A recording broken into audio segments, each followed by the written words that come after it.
Greetings, P.O. It's the second day of Christmas, and I don't have turtle doves or partridges in pear trees. But you know what I do have? P.O. positive or pet peeve? Season's greetings to you too, Jack. It's, Angela here.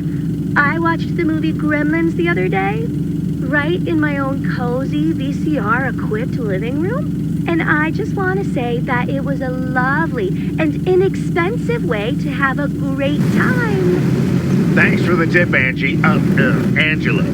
I'm going to assume that wasn't a surreptitious advertising, Jack. And I'm also going to assume my next rental there will be free of charge. Hey! Okay, on to the weather. It looks like we'll have lots of snow today. How about some music now?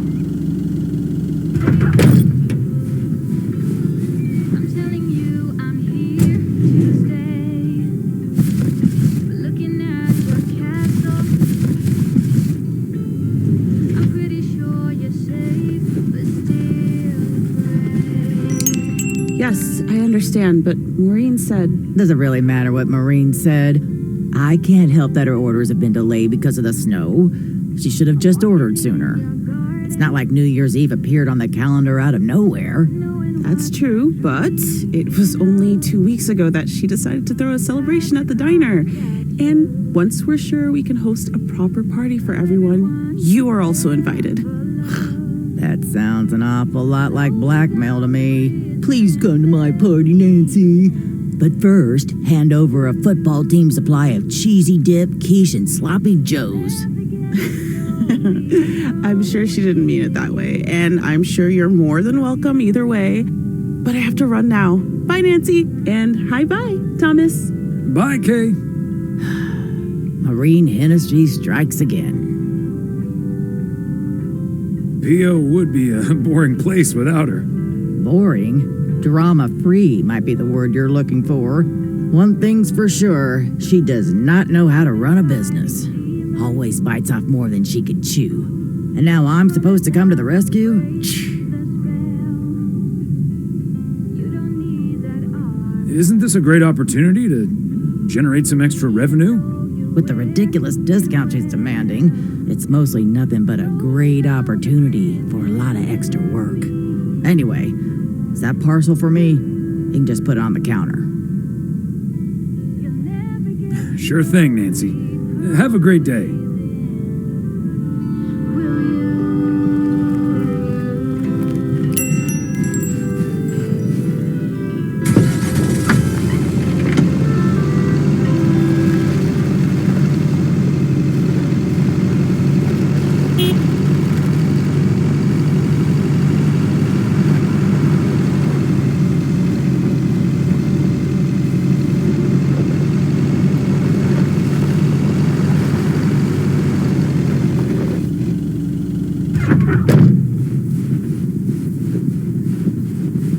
There we go.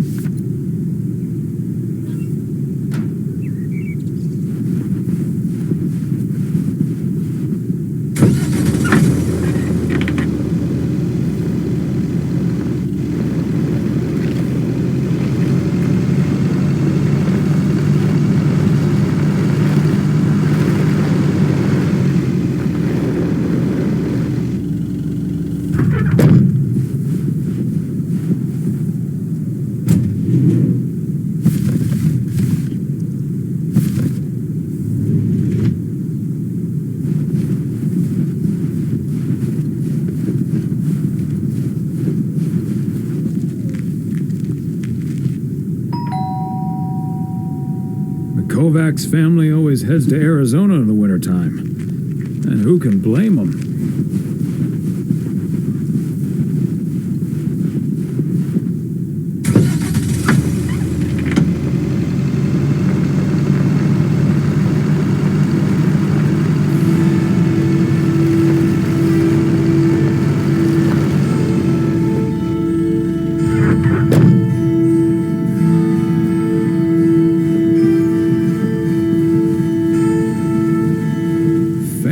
Handwriting on this one.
know, it's always nice when our neighbors get a letter. Here's to you, Andy and Toby.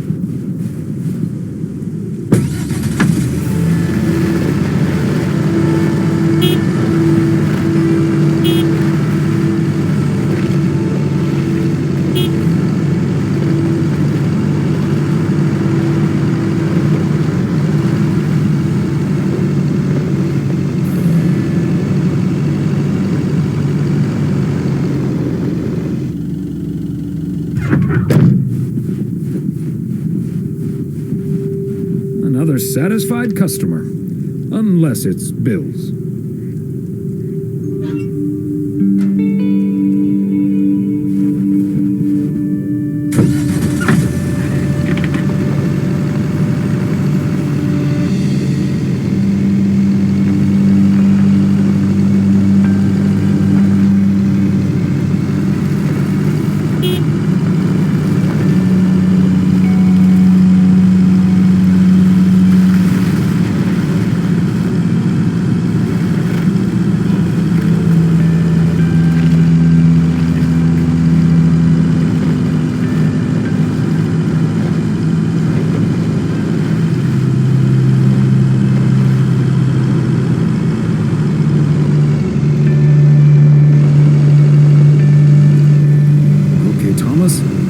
Keep the wheels steady and trust the snow chains on the tires.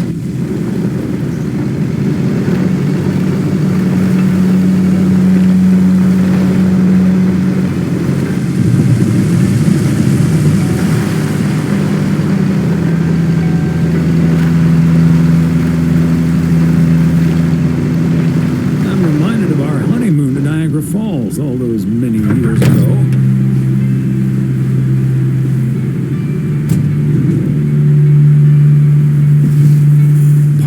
And parcel.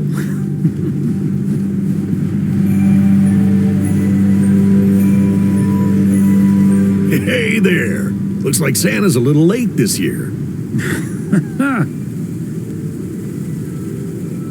That's what you get for not being a good boy, Robert Harris. Let me try to make it up to you. Take that heavy load off your hands. That must be the fire pit I ordered. Now I can finally go ice fishing without freezing at the same time. Ice fishing. That sounds like a nice adventure. Well, you're in luck. Bert's out of town, so I could use someone else to talk to. Not that Bert talks that much. How about it? Tomorrow evening? Sure, let's do it. But you better make sure that fire pit is working. Perfect. I'll bring all the gear, but feel free to bring some booze. Hey, did you have a nice Christmas, by the way? I've had better. My daughter couldn't make it. Sorry to hear that. Anyways, I won't hold you up any longer. I need to assemble this baby. See you tomorrow, Thomas. I'll come pick you up.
So cozy in the wintertime. Cold. Probably freezing cold.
Whoa, looks like you're having some car trouble. Yeah, just a second, my good man. Gabriel, can you figure out what's wrong with this blasted vehicle? Give me some good news here. I mean, I'm not really a car mechanic, Mr. Price. But I know the smoke isn't a good sign. No duh, Einstein. Say, hey, Mr. Mailman, what's your story?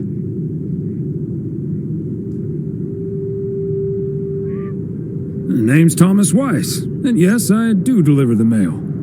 Okay, then you're Thomas Weiss, mailman, and I'm Connor Price, annoyed man. Gabe, if you don't know what you're doing, then why on God's green earth are you fiddling around with that engine? Just thought I'd pop up in the hood, Mr. Price. What with the smoke and all? It needs to vent. Needs to vent, huh? Never have I felt more like a busted car engine. God, I'm dying in this podunk country-ass town. Bunch of freaking yokels.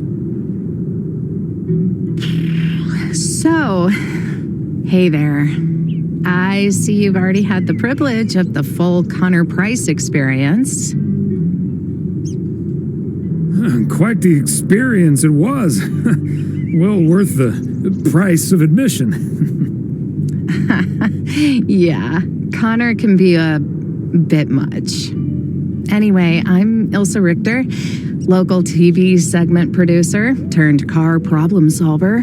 And that sporting young man over there is Gabriel Serrano, local TV sound guy turned amateur mechanic. Emphasis on amateur. Hey, I never claimed to know anything about cars. Just because I used to be a studio tech, Mr. Price put me on engine duty. Anyway, nice to meet you, sir. Nice to meet you. I'm Thomas Weiss. Local mail carrier turned local TV reporter's punching bag? Well, what I came to tell that local TV reporter turned mailbag puncher, I called a garage a couple miles down the road. They're on their way right now. That's great, Ilsa. You're an even better car problem solver than you are a segment producer. Flattery will get you everywhere, Gabe. That must be Ben Young. You're in capable hands. He'll have you fixed up in no time. God, I hope so. We need to get to Melville, and we're already way behind schedule. Hey, Mr. Mailman. Come in here for a second, please. Excuse me. Duty apparently calls. Happy travels.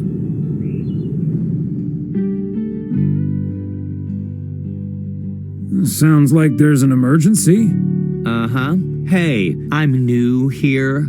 All of a sudden, I have to check in 3 people at once who want their own rooms.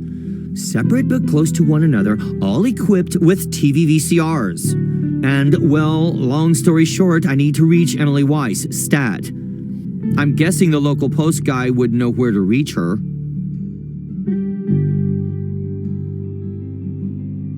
I happen to know her home number by heart. It's 555-8039. Thank you. 555-8039. Come on, pick up already. I'll just leave the parcel here on the counter. Bye. They're already gone. Mighty fast towing there, Ben.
cold day.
Hey, if it isn't Connor Price. Oh, that's him, huh?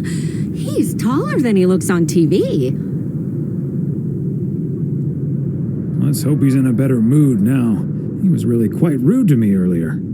Wow, sounds like a real jerk.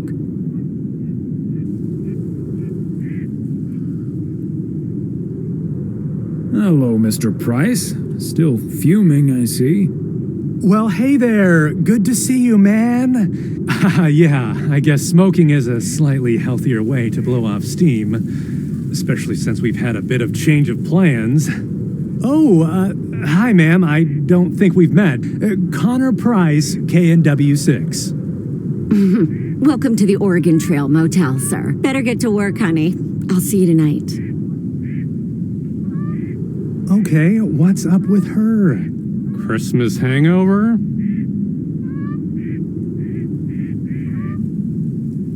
You'll have to forgive my wife. She can be a bit protective of me. Protective of you? Oh, I see. You told her about our little kerfuffle earlier. Listen, I'm man enough to admit that it wasn't my finest hour. I'm usually a lot more easygoing. In fact, the Willamette Week once called me one of the most likable faces in local broadcasting. Well, my grandma used to say that it's easy to be nice when everything's fine. Staying nice when you're under pressure, it takes a bit more effort. Well, when my car isn't breaking down during a tight shooting schedule, I'm a pretty swell guy. Believe me, that's the price guarantee. So, has Ben Young managed to fix your van yet? No, that's the change of plans I was referring to. Turns out we need some parts that the garage doesn't have in stock, so Young's having them shipped over ASAP. But in the meantime, we've decided to stay right here in lovely, picturesque, whatchamacallit, USA. It's Providence Oaks, P.O. for short. Yeah, well, to be honest, all these little villages look pretty much the same to me anyway. See, we're supposed to be shooting some remotes on local end-of-year festivities and such. A grand kickoff to our special series on small-town American life. And it doesn't really make much of a difference if we start here or in freaking Melville.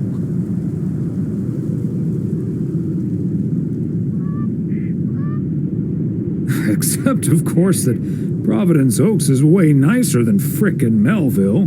I was gonna say, this town has warmth. I like warmth, and so do our viewers, I'm betting. So get ready for your town to be featured in part 1 of The Oregon Trail.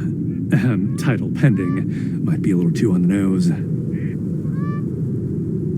That is the same name as this motel, so I guess it isn't particularly original. My wife works here as a receptionist, but she's not the one who named it. See, this is what I'm talking about. Real conversations with real Americans, right? But as fun as this is, I should be turning in. The 3 of us each got our own quaint little room. Mine's non-smoking, unfortunately. Still beats Gabriel's. His doesn't even have a TV. Can you believe it? Yes, I think I can. Anyway, great banter. See you around, my main mailman. Bye.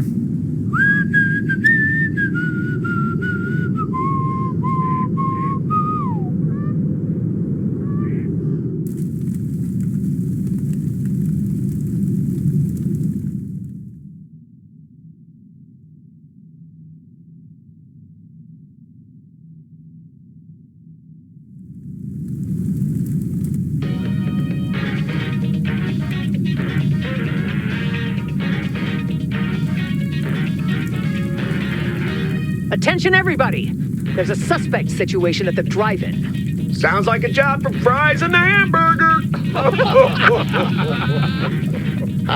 Real funny, guys. Okay, Klaus, let's go check it out. Let's get ready to rumble.